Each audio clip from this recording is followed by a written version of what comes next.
هتتاخد في اول لجنه.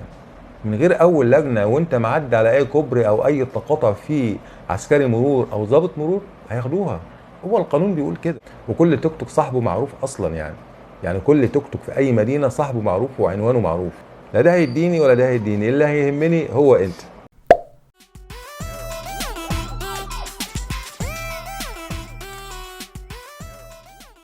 السلام عليكم ورحمة الله وبركاته.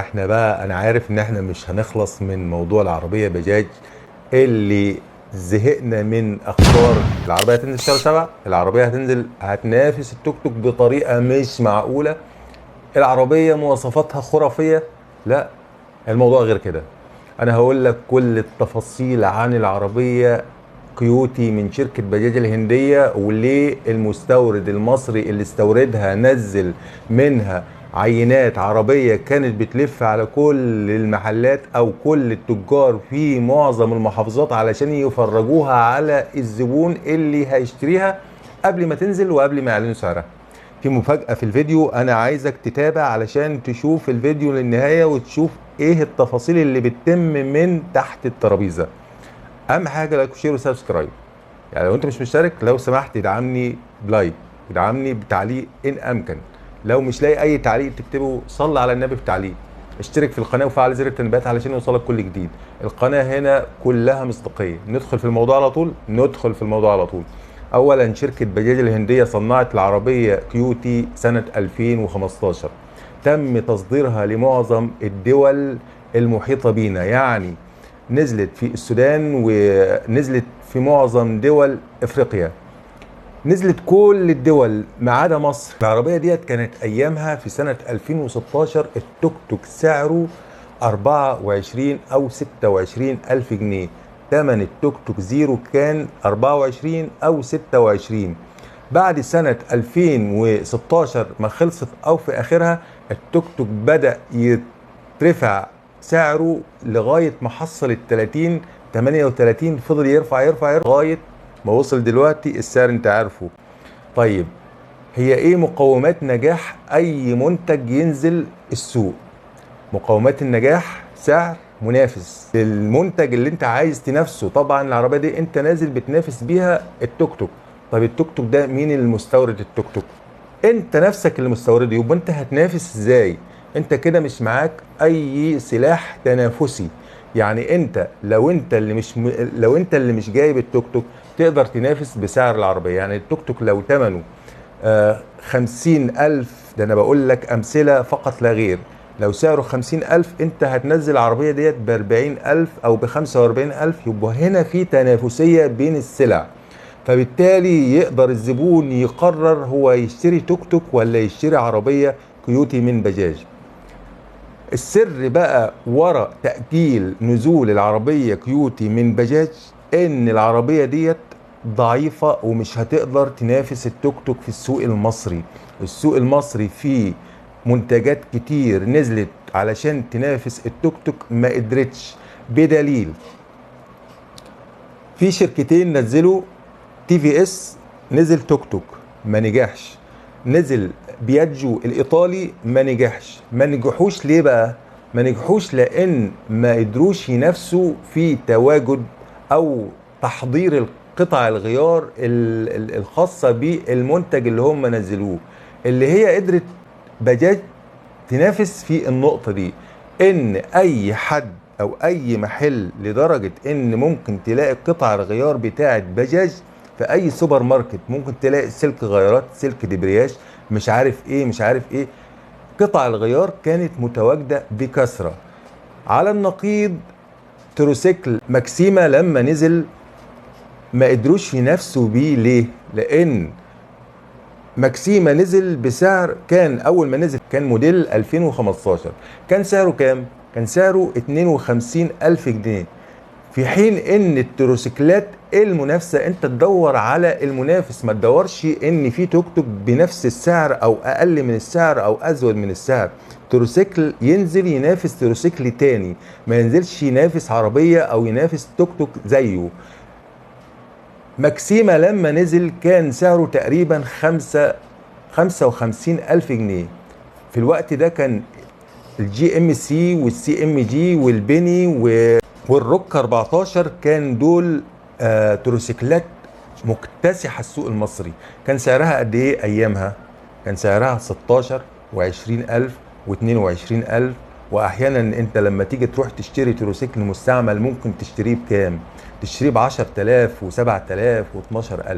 طب انا اروح اسيب المنتج الزيرو، التروسيكل الزيرو اللي انا هشتريه ب 16,000 او ب 20,000 او ب 24,000، اسيبه وراح اشتري منتج تاني ب 55,000 في نفس المواصفات؟ هو تروسيكل.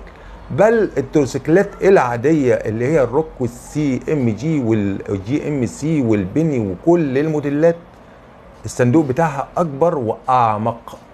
التانية صندوقها لازم تعمل انت صندوق.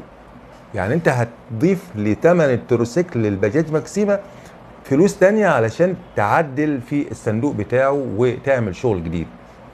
نرجع بقى للعربية بجاج ماكسيما، هي هتخسر الرهان ليه؟ طيب يقدر حد يقول لي من الناس اللي هتشتري عربية بجاج ماكسيما اللي هم التجار اللي هيبيعوا، سؤال بينه وبين نفسه كده، هل انت مقتنع بالعربية كيوتي من بجاج ولا مش مقتنع؟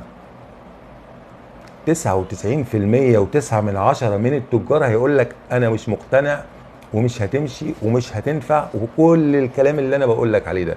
واسأل انت، التجار مش بعيد، بس نقي تاجر تكون انت بينك وبينه دلالة هيقول لك الحقيقة. لكن انت لو رحت له كزبون يقول لك عربية مفيش فيها حل.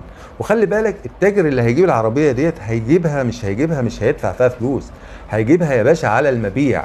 يعني بيجيبها من المستورد على المبيع، مثلا جاب له 5 عربيات 10 عربيات زي ما قول، بيجيب العربية اللي بيبيعها يروح يعمل فاتورتها يسلم فلوسها ويجيب الفاتورة بتاعتها. بدليل انت لما بتروح تشتري التوك توك يقول لك قدامك 20 يوم او شهر لما يجي لك الورق بتاعها علشان يكون مكتوب فيه الفاتوره باسمك. بيعمل لك كده ليه؟ علشان يجمع له 5 6 7 10 فواتير ويروح يسلم فلوسهم مره واحده، او بيكون هو اصلا حول فلوسهم على الحساب بتاع المصنع او المستورد او اي شخص هو جاب منه الحاجه ديت. وبعد كده بيجمع الفواتير يروح يجيب لك فواتير المكنه او التروسيكل او الموتوسيكل بعدها بشهر، واحيانا بيركنك بالثلاث والاربع شهور على بال ما يبيع كام تروسيكل وكام توك توك وكام عربيه وكام وكام وكام، ويجمع فواتيرهم مره واحده ويروح يجيب لك كل الاوراق. يعني انت لما تيجي تروح تشتري من تاجر او من معرض ويقول لك بعد 20 او بعد 30 يوم، اعرف ان انت ده مش تاجر، ده واحد بيسلم من ايد لايد. يعني هو بيبيع لك ويروح يخلص ورقه زي السمسار بالظبط وبياخد المكسب بتاعه. احيانا بتلاقي تاجر تاني بيبيع لك التوك توك او العربيه او التروسيكل بنفس سعرها. ليه بقى؟ علشان بيكون هو واخد بونص من الشركه، بيكون له بونص، هو شغال على البونص مش شغال على المكسب الفردي. العربيه كيوتي من بجاج ما فيهاش اي وسيله امان، والشاطر يطلع لي وسيله امان في عربيه كيوتي من شركه بجاج. الشاطر يطلع لي اي وسيله امان. مفيش اي وسيله امان. العربيه بالكامل كلها او 50% من تصنيعها فبر ومرشوش كانه صاج. الكبوت الامامي بتاع العربيه فبر، الاربع ابواب فبر، بالجناب فبر، حلو الكلام، من ورا فبر. يعني مفيش الا الشاسيه والسقف بس هم اللي مش فبر. في ايه تاني في العربيه يخلي عربيه زي ديت تنافس توك توك او تنافس اي وسيله نقل خفيف تانية؟ يعني انا مش فاهم يعني. وعلشان كده هم مأخرين نزولها واعلان سعرها، لان هم خايفين من الخساره. هم عمالين يرتبوا وعمالين يخططوا من ساعه ما اعلنوا ان هي هتنزل في شهر 7، هم عمالين يخططوا ويدبروا علشان ينزلوا العربيه وتكون بديل للتوك توك. طيب انت تقدر تركب العربيه ديت وتعدي على سكار المرور من غير ما يكون معاك انت رخصه شخصيه وتكون العربيه مرخصه؟ هتتاخد في اول لجنه. من غير اول لجنه وانت معدي على اي كوبري او اي تقاطع فيه عسكري مرور او ضابط مرور هياخدوها. هو القانون بيقول كده. لكن التوك توك يعتبر خلاص بقى متعارف عليه، والموضوع بقى سهل وبسيط بالنسبه له. وبعدين هو التوك توك اساسا داخل المدينه، واقصى حاجه ليه ما هيروح فين يعني التوك توك؟ وكل توك توك صاحبه معروف اصلا يعني.